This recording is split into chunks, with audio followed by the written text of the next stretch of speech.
Good day and welcome. We are continuing with elasticities. In the previous video, we saw that we have demand and supply and things happen, demand shifts or supply shifts, and then it results in a change in price which affects quantity.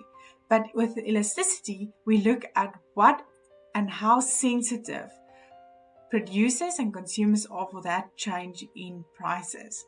Now we have four types of elasticities. We have demand and supply, and then income and cross price elasticities.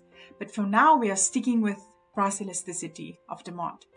But if you ever wondered if Fly SA Fair, for instance, increase or decrease the price of air tickets, or DoFresh says runs a promotions that all 2-liter full cream milk is now 21 Rand for 2 liters, will they make a bigger profit or a smaller profit? What is the effect? Should producers ask higher prices to make more profit or lower prices to make more profit? Well, it depends. It depends whether your consumers are sensitive for prices or not. Let's look at how we determine this. So you have a graph that will explain this to you. So let me just redraw this so you can understand more. So you have price and quantity, demand, and in the middle it is where unitary elastic coefficient of 1, and here you have your elasticity coefficient greater than 1, which means they are relatively sensitive for price changes, so relatively elastic. And here you have your elasticity coefficient smaller than 1, relative inelastic. I don't know where this graph has run to, but let's do it again. It's total revenue and quantity.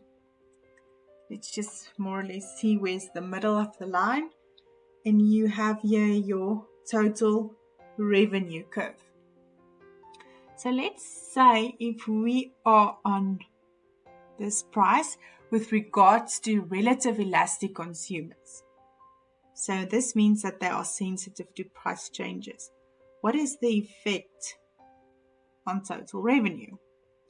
Let's say we decrease the price for relatively elastic consumers. What is the effect? So you can see that if prices increase, no, I'm lying.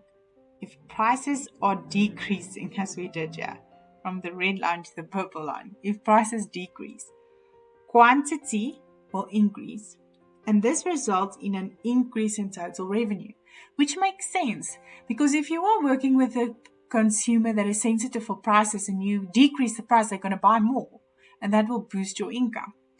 The opposite is true. If prices increase, quantity will decrease and your total revenue will fall. Let's look at your relative inelastic consumer, meaning they don't care what is the price of a product. If they are here, and let's say also we decrease the price,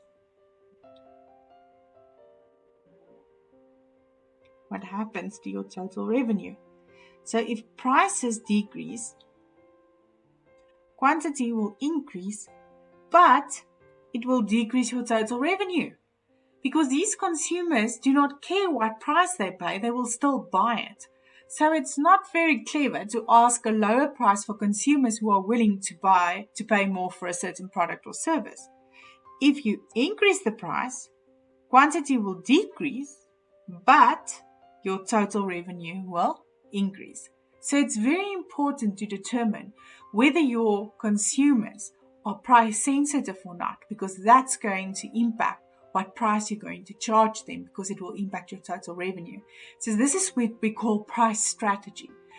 So in a test or an exam, I'm going to ask you to give a suggestion what type of price strategy a producer must implement for their products or services.